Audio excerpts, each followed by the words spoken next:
ધનજીભાઈ, આપનો પરિચય અને ઈદ વિશે શું કહેવા માંગશો?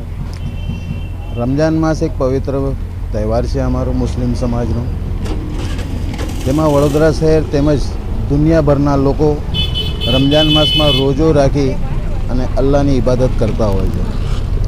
આ ઇબાદત કર્યા બાદ લોકો માટે દુઆઓ હંમેશા કરતા આવ્યા છે.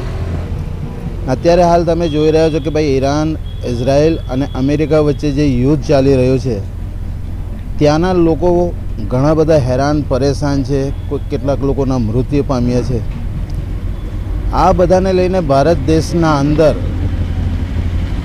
એક જાતનો અનેરો માહોલ જોવા મળી રહ્યો છે. કેટલી અફવાઓ ચાલી રહી છે, પરંતુ હું એટલું જ કહીશ કે ભારત દેશ એક શાંતિપ્રિય દેશ છે અને વડોદરા શહેરના નગરજનોને આ ઈદ ઉલ ફિત્ર જે તહેવાર છે અમારો, ઈદ ઉલ ફિત્રના તહેવારને લઈને હું સૌને વડોદરા શહેરના નગરજનોને એક શુભેચ્છા પાઠવું છું તેમને કે ઈદ મિલન સમારંભના અંદર પણ તમે લોકો આવી શકો છો.